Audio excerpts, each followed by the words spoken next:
నమస్తే, welcome to SRR news. ప్రకాశం జిల్లాలో నకిలీ పొటాష్ ఎరువులు రోజురోజుకు అధికమవుతున్నాయి. తాజాగా ఎర్రగొండపాలెంలో 162 నకిలీ పొటాష్ బస్తాలను విజిలెన్స్ అధికారులు స్వాధీనం చేసుకున్నారు. నకిలీ పొటాష్పై విజిలెన్స్ అధికారులు ముమ్మరంగా దాడులు జరుపుతున్నారు. త్రిపురాంతకం మండలంలో దాదాపు 760 బస్తాల నకిలీ పొటాష్ ఎరువులను పట్టుకొని 9 కేసులు నమోదు చేశారు. అదేవిధంగా పెద్దదోర్నాల మండలంలో 92 నకిలీ పొటాష్ బస్తాలను స్వాధీనం చేసుకున్నారు. అయినప్పటికీ వ్యాపారులు మాత్రం తమ శైలిని మార్చుకోలేదు. తమ వద్ద ఉన్న సరుకును ఏదో ఒక విధంగా రైతులకు అంటగట్టి సొమ్ము చేసుకునేందుకు దాచుకున్నారు.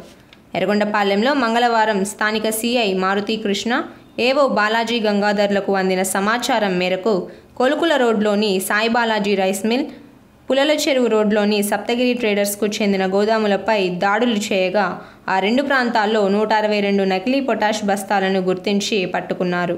సాయిబాలాజీ రైస్ మిల్లులో 78 బస్తాలు, అదేవిధంగా సప్తగిరి ట్రేడర్స్కు చెందిన స్థానిక బస్టాండ్ సమీపంలో ఒక రేకుల షెడ్డులో ఉన్న 84 బస్తాలను గుర్తించి పట్టుకున్నారు.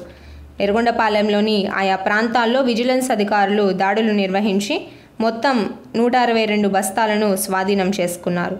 ముందుగా ఎర్రగొండపాలెంలో నకిలీ పొటాష్ ఉన్నట్లు తెలుసుకున్న vigilance and enforcement CI B T Naik, ఎస్ఐలు మహమ్మద్ జానీ, వి వెంకట్రావు మరియు విజిలెన్స్ ఏఓ ఎం ఉమాపతిలు పొటాష్ బస్తాలను పరిశీలించారు. అవి నకిలీవిగా గుర్తించారు. ఐపీఎల్కు చెందిన నకిలీ బస్తాల్లో ఇసుక, ఉప్పు, కెమికల్స్ కలిపిన మిశ్రమాన్ని బస్తాల్లో నింపి రైతులకు అమ్ముతున్నారని అధికారులు తెలిపారు.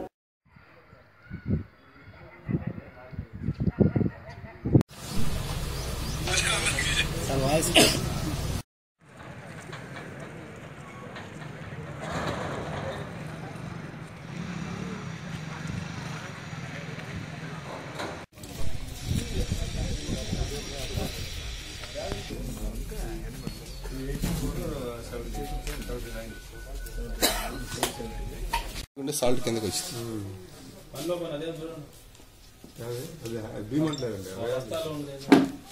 పెట్టుకున్నా తీసేనా?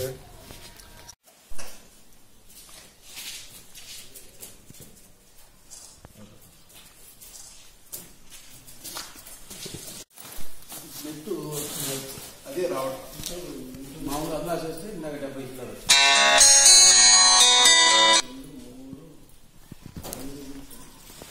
కనుక్కోమంటారా?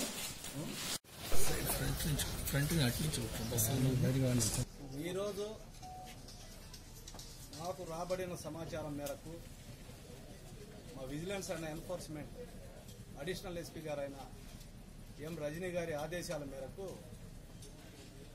మాకు వచ్చిన ఇన్ఫర్మేషన్ ప్రకారం ఎర్రగొండపాలెంలో కొంతమంది ఎరువుల షాపుల డీలర్లు ఐపీఎల్ కంపెనీకి సంబంధించిన ఎంఓపి పొటాష్ను ఇల్లీగల్గా స్టోరేజ్ చేసి ఉన్నారని, అవి నకిలీ ఎరువులుగా ఉన్నాయనేసి సమాచారం రావడంతో మా మేడం గారి ఆదేశాల మేరకు మా డిఎస్పీ గారు ఎల్ వెంకయ్య గారి ఆధ్వర్యంలో ఈరోజు ఒక టీం మేము ఎర్రగొండపాలెం రావటం జరిగింది.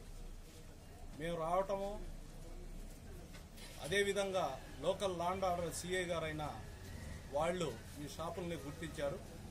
సంయుక్తంగా సాయిబాలాజీ రైస్ మిల్లో 78 బస్తాలు, అదేవిధంగా ఇది సప్తగిరి ట్రేడర్స్ ఈ డీలర్ పేరు వాళ్ళకు సంబంధించిన ఇక్కడ చిన్న బోడే ఉంది. దాంట్లో 84 బస్తాల నకిలీ ఎరువులను ఉంచటం జరిగింది. దాన్ని మేము గుర్తించాము. దాని ప్రకారంగా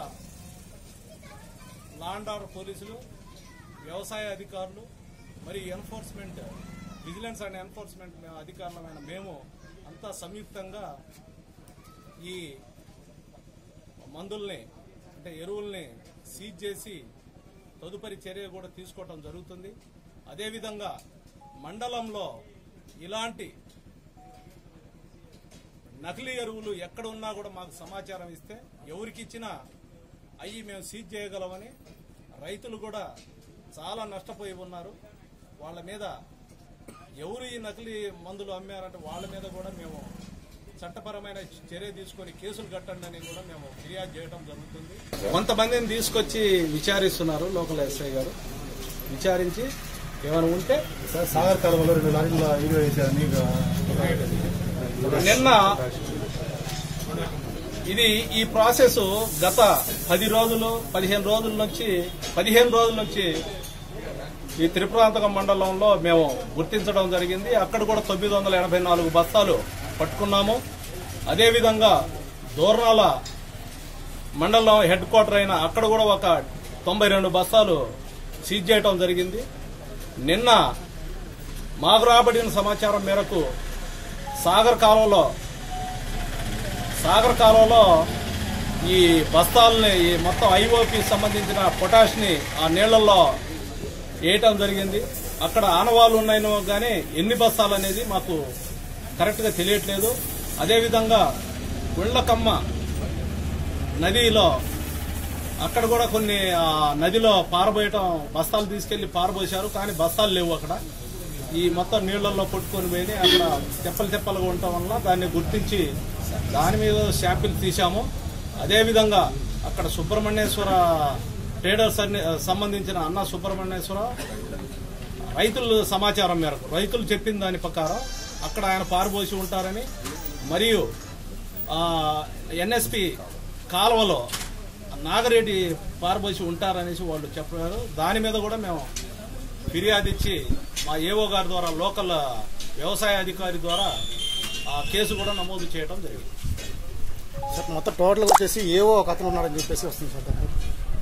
అది మా లెవెల్లో మాకేం సార్ మాకు సంబంధించింది కాదు. అక్కడ లోకల్ అంటే ఆ కేసు దర్యాప్తు చేస్తున్న అధికారులు చూసుకుంటారు. Thank you.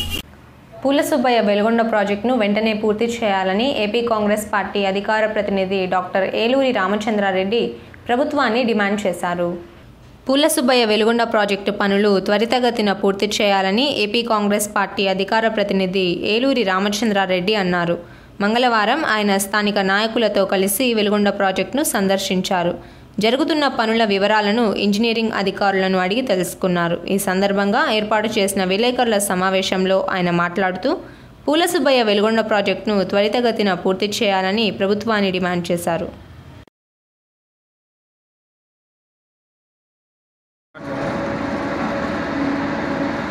దేశంలోనే అత్యంత వెనుకబడినటువంటి ఈ ప్రకాశం జిల్లాలో ముఖ్యంగా పశ్చిమ ప్రకాశం మార్కాపురం డివిజన్ ఉన్నటువంటి ఈ పశ్చిమ ప్రకాశము, అలానే కడప, నెల్లూరు ఈ 3 జిల్లాలకు సంబంధించిన 32 మండలాలకి శాశ్వతమైనటువంటి కరువు విలయతాళం చేస్తున్నటువంటి ఈ ప్రాంతాల్లో రైతు కూలీలు, ప్రజలు అందరూ తాగడానికి నీరు తాగాలన్నా, వ్యవసాయానికి సాగునీరు వాడుకోవాలన్నా ఎంతో ముఖ్యమైనటువంటి ఈ ప్రాంత ప్రజలకు వరప్రదమైనటువంటి వెలుగొండ శ్రీ పూల సుబ్బయ్య వెలుగొండ ప్రాజెక్టు పనులు నత్తనడక నడుస్తున్నాయి. గతంలో కాంగ్రెస్ ప్రభుత్వంలో ఈ పనులు ఎంతో చక్కగా స్టార్ట్ చేసిండ్రు. ఆనాటి 10 సంవత్సరాల్లో మా ముఖ్యమంత్రులు డాక్టర్ వైఎస్ రాజశేఖర గారు, రోషయ్య గారు, కిరణ్ కుమార్ రెడ్డి గారి హయాంలో ఎంతో చక్కగా పనులు జరిగాయి. ఇప్పుడు గౌరవ ముఖ్యమంత్రి గారు 4.5 సంవత్సరాల్లో ఈ ప్రాజెక్టు కోసం చేసింది ఏమీ లేదు. ఈ మధ్యన జస్ట్గా ఆ మట్టి బూజులడం మొదలుపెట్టారు. ముఖ్యమంత్రి గారికి విన్నవించేది ఏంటంటే, ఈ పశ్చిమ ప్రకాశంలో మీరు మొన్ననే వచ్చి వెళ్ళారు, సంక్రాంతికి నీళ్ళు ఇస్తానన్నారు. సంక్రాంతి అయిపోయింది. ఏ సంక్రాంతితో చెప్పండి మీరు? 2019 సంక్రాంతి, 20 సంక్రాంతి, 25 సంక్రాంతి? మీ విజన్ ఏంటి? ఇంతకుముందు మీరు చంద్రబాబు విజన్ 2020 అనేవాళ్ళు. ఆ 2020 రానే వచ్చింది. మీరు స్టార్ట్ చేస్తానని ఎలుగొండ ప్రాజెక్టు కాలేదు. ఇక్కడి ప్రజలు ఎంతో కాలం నుంచి ఎదురు చూస్తున్నారు. మీరు ముఖ్యంగా ఈ కరువు ప్రాంతాల మీద దృష్టి పెట్టి ఈ ప్రాజెక్టు తక్షణమే ఒక 1500 కోట్ల రూపాయలు కేటాయించి ఈ ప్రాజెక్టు యుద్ధ ప్రాతిపదికన పూర్తి చేయాలి. ఈ నిర్వాసితులు కూడా అన్ని రకాల సౌకర్యాలు కల్పించాలి. పోలవరంకు ఏదైతే ప్యాకేజీ ఇస్తారో రైతులకు అలాంటి ఆర్ఆర్ ప్యాకేజీ కావాలి. ఇక్కడ రైతు కూలీలు, ప్రజలందరూ కూడా ఎదురు చూస్తున్నారు ఎప్పటి నుంచో ఈ ప్రాజెక్టు ఎప్పుడు పూర్తయిద్దని. మీరు తక్షణమే ఈ ప్రాజెక్టు యుద్ధ ప్రాతిపదికన పూర్తి చేయాల్సిందిగా విన్నవిస్తున్నాం. మీరు ఇచ్చిన గడువు అయిపోయింది. లేనిచో ఈ ప్రాంత ప్రజలందరినీ, రైతులను, విద్యార్థులను, మేధావులను అందరినీ కలుపుకొని కాంగ్రెస్ పార్టీ ద్వారా పెద్ద ఎత్తున ఉద్యమం చేస్తాం. హెచ్చరిస్తున్నాం, మీరు ప్రభుత్వాన్ని తక్షణమే పూర్తి చేయాలి. ఇక్కడ కనీసం ఈ చుట్టుపక్కల ప్రాంతాల్లో 1000 నుంచి 2000 అడుగులు వేస్తేగా నీరు పడడం లేదు. ఇలాంటి పరిస్థితి కారణం ఈ ప్రాంతం యొక్క ఈ దుర్భిక్షతి పోవాలంటే కేవలం ఒక వెలుగొండ ప్రాజెక్టు ద్వారానే సాధ్యం. వెలుగొండ ప్రాజెక్టు పూర్తి చేస్తే ఈ ప్రాంతం చాలా సస్యమలంగా మారుతుంది. ఈ ప్రాంత ప్రజలు మిమ్మల్ని గుర్తుంచుకుంటారు. లేనిచో ఈ వెలుగొండ ప్రాజెక్టు మీరు పూర్తి చేయకపోతే మీరు వచ్చే ఎన్నికల్లో ఓట్లు అడిగితే ఏ మొహం పెట్టుకుని ఓట్లు అడుగుతారు? ప్రకాశం జిల్లాకు వెలుగొండ ప్రాజెక్టు చేశామని అడుగుతారా? దొనకొండ ఇండస్ట్రియల్ క్యాడర్ పూర్తి చేశారని అడుగుతారా? లేకపోతే రామాయపట్నం పూర్తి చేశామని అడుగుతావా? ఏం చేశామని ముఖ్యమంత్రి గారికి, గౌరవ ముఖ్యమంత్రి గారికి విన్నవించుకునేది ఏంటంటే ఈ మార్కాపురం డివిజను ఎంతో వెనుకబడింది. ఈ ప్రాంతం అభివృద్ధి చెందాలంటే ఒక వెలుగొండ ప్రాజెక్టు మాత్రమే సాధ్యం. ఈ దోర్నాలను ఈ వెలుగొండ ప్రాజెక్టు పూర్తయిపోతే ఈ దోర్నాల కేంద్రంగా శ్రీశైలం జిల్లా కొత్త జిల్లా ఏర్పాటు చేయాలని కోరుతున్నాం. మార్కాపురం పరిసర ప్రాంతాలన్నీ కలిపి దోర్నాల కేంద్రంగా ఒక శ్రీశైలం జిల్లా ఏర్పడాలి. ఈ వెలుగొండ ప్రాజెక్టు తయారవుతే ఈ ఏరియా అంతా సస్యమలం అవుతుంది. యువకులకు మంచి ఉద్యోగాలు వస్తాయి. మంచి ఈ ప్రాంతం అంతా పాడి పంటలు కలగలాడుతుంది. తక్షణమే వెలుగొండ ప్రాజెక్టుకు 1500 కోట్లు కేటాయించి ఈ ప్రాజెక్టు పూర్తి చేయాల్సిందిగా డిమాండ్ చేస్తున్నాం. లేనిచో తీవ్రమైన ఆందోళనలు చేస్తాం, ఉద్యమాలు చేస్తాం. ఈ ప్రాజెక్టు సాధించుకొని తీరుతాం. రాహుల్ గాంధీ గారికి కూడా ఈ మధ్యనే ఈ వెలుగొండ ప్రాజెక్టు గురించి ఒక నివేదిక ఇచ్చాం. ఆయన తప్పకుండా పరిశీలిస్తానన్నారు. మా పీసీ అధ్యక్షుడు రఘువీరారెడ్డి గారు, కేవీపీ రామచంద్రరావు గారు, కిరణ్ కుమార్ రెడ్డి గారు అందరికీ చెప్పాం. ఈ ప్రాంతం గురించి, ఈ ప్రాంత సమస్యల గురించి వివరించాం. వెలుగొండ పూర్తయితేనే ఈ ప్రాంతం అభివృద్ధి చెందుతుంది. లేనిచో పెద్ద ఎత్తున కార్యాచరణ చేపట్టి ఉద్యమిస్తాం. తక్షణం మిమ్మల్ని హెచ్చరిస్తున్నాం. ఇమీడియట్గా 1500 కోట్ల రూపాయలు కేటాయించి ఈ ప్రాంత సమస్య తీర్చాలి. వెలుగొండే మాకు కొండంత అండ. మీరు దాన్ని ఒక ఓటి కొండగా చేయొద్దు, మాకు నీళ్ల కొండలా తయారు చేయమని ప్రభుత్వాన్ని హెచ్చరిస్తున్నాం. ప్రకాశం జిల్లా ఎర్రగొండపాలెం పోలీస్ స్టేషన్ను మార్కాపురం డీఎస్పీ నాగేశ్వర్ రెడ్డి తనిఖీ చేశారు. ఎర్రగొండపాలెం పోలీస్ స్టేషన్ను మార్కాపురం డీఎస్పీ నాగేశ్వర్ రెడ్డి తనిఖీ చేశారు. ఫైళ్లను పరిశీలించి కేసుల నమోదుపై పలు సూచనలు చేశారు. ఈ సందర్భంగా ఏర్పాటు చేసిన విలేకరుల సమావేశంలో ఆయన మాట్లాడుతూ మార్కాపురం పరిధిలోని ప్రధాన రహదారులపై ప్రమాదాలు జరగకుండా తగిన చర్యలు తీసుకోనున్నట్లు తెలిపారు. ఇందుకోసం ప్రధాన రహదారుల్లో పోలీసులు తనిఖీలు చేపట్టి వాహనాల వేగాన్ని అరికట్టేందుకు చర్యలు తీసుకుంటామన్నారు. ఆటోల డ్రైవర్లకు అవగాహన కార్యక్రమాలు చేపడతామన్నారు. ట్రాఫిక్ సమస్యలున్న చోట ప్రత్యేకంగా కానిస్టేబుళ్లను నియమిస్తామన్నారు. ఆయన వెంట ఎర్రగొండపాలెం సిఐ మారుతి కృష్ణ, ఎస్ఐ దేవకుమార్లు ఉన్నారు. హైదరాబాద్ పోయేది ఒకటి, అట్లా దోర్నాలకు పోయేది ఒకటి, ఇట్లా కడపకు పోయేది ఒకటి, ఇట్లా 3-4 రోడ్లు ఉండడం వల్ల ఇక్కడ ఏమవుతుందంటే ఒకటి యాక్సిడెంట్స్ జరిగేదానికి సో మెనీ రీజన్స్. ఒకటి రైడర్కు రోడ్ సెన్స్ ఉండాలి. తర్వాత పోలీసు వాళ్ళు ఫ్రీక్వెంట్ చెకింగ్స్ ఇవన్నీ ఉండాలి. ఈ తర్వాత ఈ వెహికల్ స్పీడ్ పెరిగింది. ఇప్పుడు హైవేలు వచ్చేసరికల్లా ఒకప్పుడు 60 కిలోమీటర్లు, మా చిన్నప్పుడు 60 పోతే అబ్బా వాడు ఏం పోతున్నాడు అన్న. ఇప్పుడు 60 కాదు 120 పోయినా వాడిని మించిపోతున్నారు స్పీడ్. బట్ మనిషి ఆలోచన శక్తి అంతే ఉంది. వాడి ఐక్యూ పెరగల. వీడేమనుకుంటాడు, నేను ఈజీగా రోడ్డు దాటేస్తాను అనుకుంటాడు. అవతల వచ్చే వెహికల్ ఎంత స్పీడ్లో ఉందంటే వీడు అబ్జర్వ్ చేసుకో. ఆ స్పీడ్లో వాడు బ్రేక్ వేసిన ఉడక అట్లా. తర్వాత ప్రతి వాళ్ళకు ఓపిక నశించింది. నేను ముందు పోవాలా ఒక్క సెకండ్. యాక్చువల్గా 80 కిలోమీటర్లు పోయినా, 100 పోయినా, 110 పోయినా రీచింగ్ 1 అవర్లో తేడా వచ్చేసి 5 నుంచి 6 నిమిషాలే. ఇది సైంటిఫిక్గా ప్రూవ్డ్ అనమాట. బట్ ఎవరికి వాళ్ళు పేషెన్స్ ఉండట్లే, టక్కున దూరేస్తున్నారు. ఎదురుగా ఏముంది లేదు. కొంతమంది ఏంటంటే నా వెహికల్ చూసి వాడే పక్క పోతాడులే అనేది ఒకటి. ఇట్లా సో మెనీ రీజన్స్. బట్ దీనికి మనం ప్రివెంటివ్ యాక్షన్లో భాగంగా వెహికల్ చెకింగ్ ఇవన్నీ చేస్తున్నాం. Drunk and drive violations, motor vehicle violations ఉంటే కన్నా వీఆర్ ఫైనింగ్. బట్ దాంతోపాటు ఎడ్యుకేట్ చేయాలి. ఎడ్యుకేట్ చేయకుండా ఊరికే నేనేదో రోడ్లో ఈడ జరిగింది, ఈడ స్పీడ్ బ్రేకర్ వేస్తే ప్రాబ్లం సాల్వ్ అవుతుందని నేను అనుకుంటున్నాను. ప్రజలకు కూడా అవగాహన అనేది రావాలా. అది ఒక రోజులో రాదు. మనం త్రూ పబ్లిసిటీ ద్వారా వాళ్ళకి అవేర్నెస్, ట్రైనింగ్ క్యాంప్స్. రెండోది ఏంటంటే ఈ ఏరియాలో నాకు తెలిసి చాలా పల్లెల్లో పబ్లిక్ పెద్ద ఎడ్యుకేషన్ లేదు, కానీ టక్కున 2 వీలర్ తీసుకొని రోడ్ ఎక్కేస్తారు.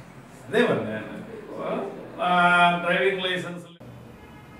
వార్తలు ఇంతటితో సమాప్తం. చూస్తూనే ఉండండి SRR న్యూస్, ప్రతి అడుగు ప్రజల కోసం.